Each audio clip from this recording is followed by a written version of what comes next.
ไปทริปเนเธอร์แลนด์พร้อมหรือยังฉันรังแกทุกคนรวมถึงตัวเองด้วยไปค่ะพร้อมไม่เบาบอกได้คำเดียว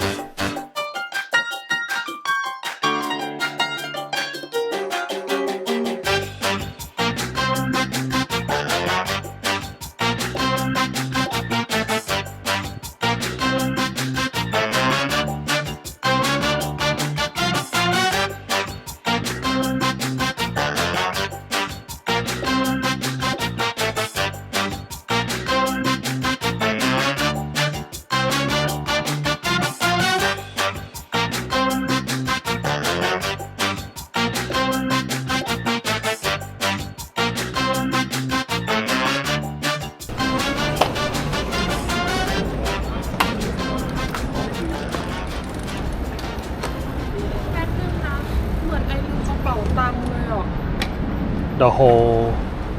The whole fucking package อ่ะโอ้นั่งแท็กซี่ไปไม่ทัน ไม่ก็นั่งรถไฟฟ้า เย็ดเคไม่เป็นไร อุปสรรคแรกมาแล้ว มาถึงสถานีรถไฟลืมกระเป๋าตังค์ธรรมดาที่ไหน ดีไม่ขึ้นไปบนรถไฟแล้วนึกออกกำลังคิดว่าเดี๋ยวเขาจะตรวจต้องเอาอะไรให้เขาบ้าง รายงานสถานการณ์ ลืมกระเป๋าตังค์มาต้องขับไปเอากระเป๋าตังค์ ปั่นมาถึงรถไฟเพิ่งคิดได้ตอนที่กำลังจะเลี้ยวมาเสียจุยอ่ะไม่เป็นไรบันเทิงทริป สตาร์ทก็บันเทิงแล้วค่ะโอเคใช่เราไปเที่ยวเราไม่ได้ไปสมัครงานไม่เป็นไรลูกระหว่างที่เนยไปหยิบกระเป๋าตังค์เราจะไปนั่งรอที่ Starbucks กันไม่ทันต้องไปไหนก็มีคอนเทนต์ต้องตั้งชื่อทริปว่าลำบากลำบนทริป ไม่ง่ายไม่มีที่อะไรง่ายเลยเป๊กเปิดหรือยังเนี่ย เปิดแล้ว ตอนนี้ก็นั่งรอเนยอยู่ที่ Starbucks รอเขาไปเอากระเป๋าตังค์ก่อนส่วนรถไฟที่ตอนแรกเราแพลนว่าคือแพลนวันนี้จริงๆเนี่ยจะนั่งรถไฟไปที่แถวๆเมืองเบรเมนแล้วก็ปั่นต่อไปสัก 67.4 กิโลเพื่อไปเมืองโอเดนเบิร์กแล้วก็จะพักที่นั่นในคืนนี้แล้วตอนแรกแพลนว่าจะขึ้นรถไฟเที่ยว 10:37 เพื่อไปถึงนั่นประมาณเที่ยงเราจะได้ออกปั่นจะได้ไม่เร่งเกินไปตอนนี้ก็แค่จะต้องเลื่อนไปอีก1ชั่วโมงเพราะมีรถไฟออกทุกชั่วโมงอยู่แล้วตอนนี้แค่เลื่อนไป1ชั่วโมงแล้วก็อาจจะต้องเร่งนิดนึงเพราะมีแววว่าฝนจะตกที่โอเดนเบิร์กถ้าฝนตกอีกก็บันเทิงอีกแน่นอน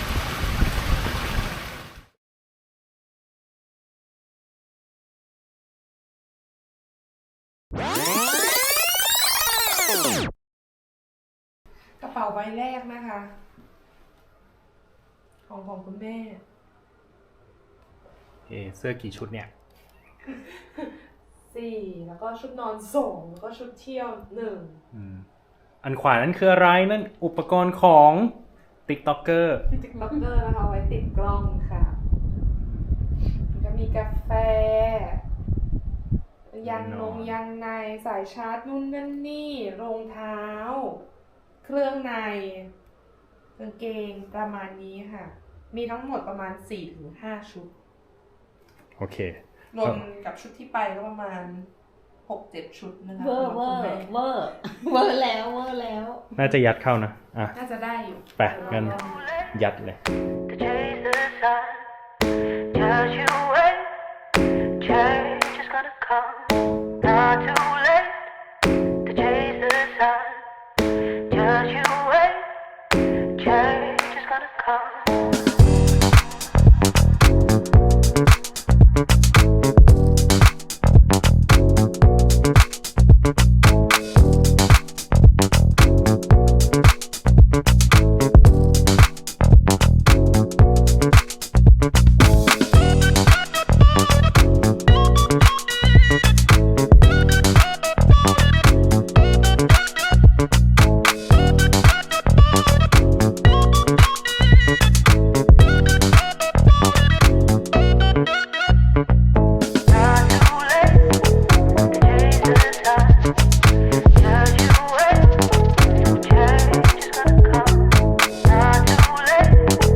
อ๋อ เป็นคนเรียงอะไรไม่เล่นเทดสมัยก่อนไม่ได้เล่นเทดริส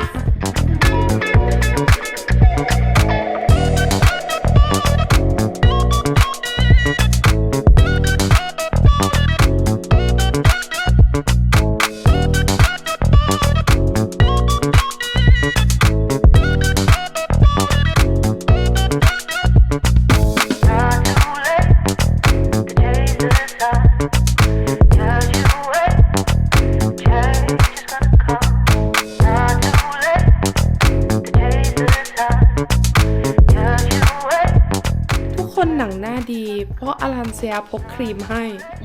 แต่ทุกยุคทุกคนมีไฟมีของเล่นมีมือถือมีทุกอย่างใช้เพราะอาย ใช่ใช่ใช่ ต้อง ค ไป นจะ หา อิ่ หม ม อ ท้องเพราะว่าแม่ แม่พก แม่พกกล้วยตากไปให้ โอเค everyone has their importance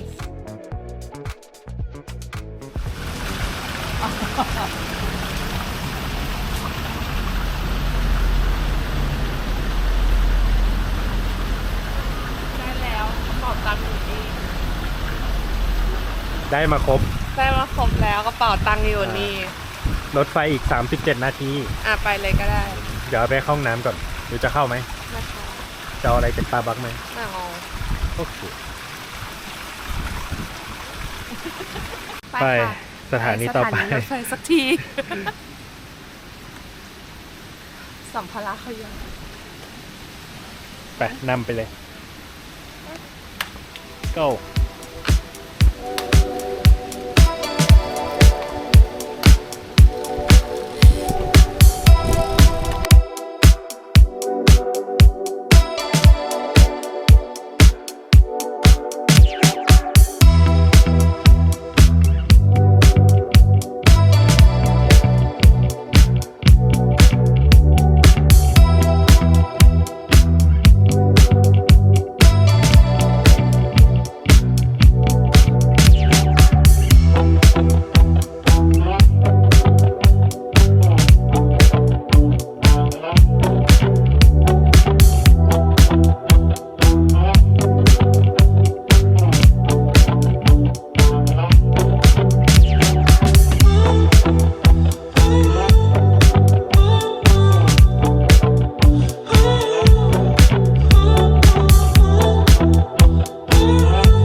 ตอนนี้เรามารอดู ตารางรถไฟว่ารถไฟจะไปที่ชานชาลาเบอร์อะไร ซึ่งยังไม่มา ต้องลุ้นอีกว่าเขาจะแคนเซิลหรือเปล่า มีแคนเซิลด้วยเหรอ น่ะ11แล้วแคนเซิลไปแล้ว1 ครั้ง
อธิบายสถานการณ์ สถานการณ์คือรถที่เราอยากจะขึ้นกันเนี่ยเขาบอกว่าแคนเซิลค่ะ ส่วนรถที่ควรจะออกตั้งแต่ตอนเมื่อครึ่งชั่วโมงที่แล้วก็คือเพิ่งมาถึง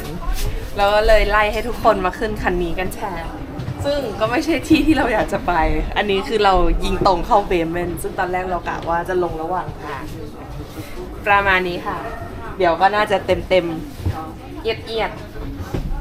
เป็น ๆพ ป อก สม ติ ควร มีแผนก็ต้องเปลี่ยนแผน อันนี้ก็ต้องไดนามิกกันไปนะคะ วางแผนไปก็เท่านั้น Den Hamburger Hauptbahnhof haben wir mit einer Verspätung von etwa 27 Minuten verlassen. Grund hierfür eine Streckenstörung zwischen Hamburg-Harburg und Hamburg Hauptbahnhof. ลุ้นๆค่ะ จะถึงไหมแล้วแม่น้องมันนั่งคิดอีกว่า จะมีรถให้ไปต่อไหม นอกจากลืมกระเป๋าตังค์ต้องมานั่งดูอีกว่า ได้ขึ้นรถหรือเปล่าแล้วได้ขึ้นรถคันไหนไปถึงไหน ไฟคันนี้หยุดทุกจึก ไม่ได้อยู่ที่สถานีอยู่ดีๆก็หยุด อยู่ที่ทางแยกไง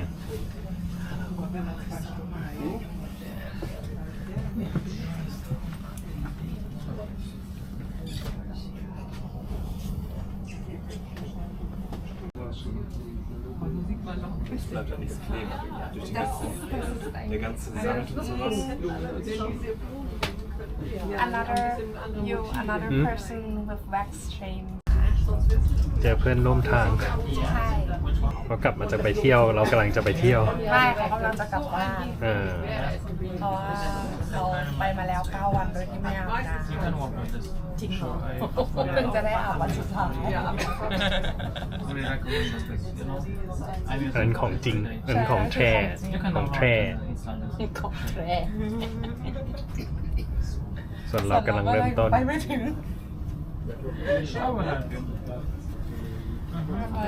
Today I'm ชีวิตไม่ง่าย เราไม่ชอบง่ายๆเราชอบให้มันยาก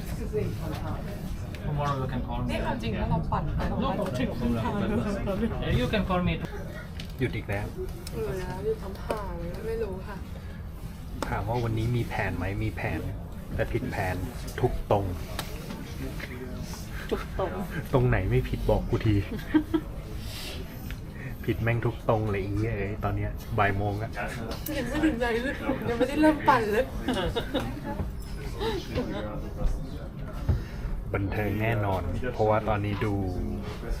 ดูแอปของ Weather App แล้ว 4-5 โมงฝนจะตก นั่นแหละบันเทิงของแท้ กูขอให้ไม่จริง แท้ทู รอกูที ถึงไหนแล้วผ่านมาชั่วโมงกว่า Somewhere in Germany เราขึ้นรถไฟตั้งแต่ 11 โมง 37 แล้วตอนเนี้ยก็ ตอนเนี้ย 40 บ่ายโมง บ่ายโมงแล้ว เพิ่งผ่านสถานี เรายังไม่ได้ไปไหนเลย น่าจะประมาณ 40 นาทีกว่าจะถึงเบรเมน จริงเหรอ อีก 40 นาทีแล้วหนูรีบใส่รองเท้าตัวเอง ดีเลยแล้วดีเลยอีก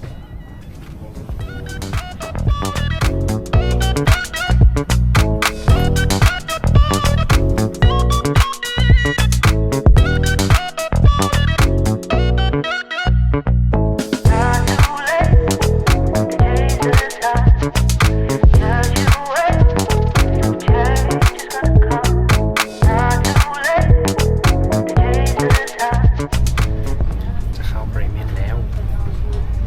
สิริรวมเวลานั่งรถไฟเกือบ2 ชั่วโมง จริง ๆ มันควรจะแค่1 ชั่วโมง บันเทิงทริป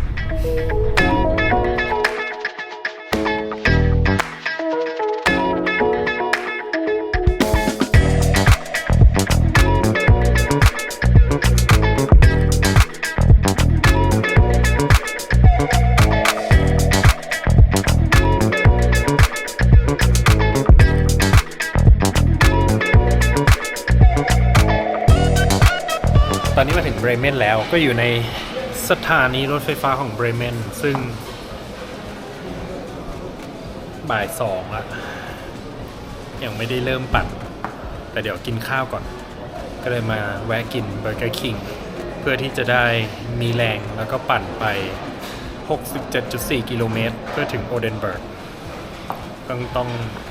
รอดูว่าจะเจออะไรบ้างแต่ตอนนี้พักผ่อน Change is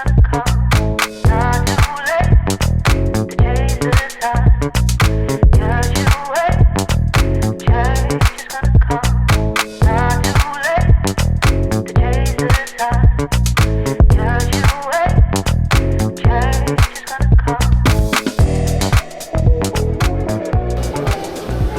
มาพักผ่อนก่อนที่จะออกเดินทางไฟนาลี พักผ่อนจริงหรือเปล่า โดบก่อนที่จะไป พร้อมไปต่อ ตอนนี้ก็คือดบไปด้วยเบอร์เกอร์คิงแล้วก็สตาร์บัคค่ะ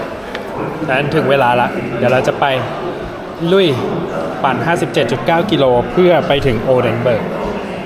ไปค่ะ ไป บ่าย 3แล้ว อืม จริงเนาะ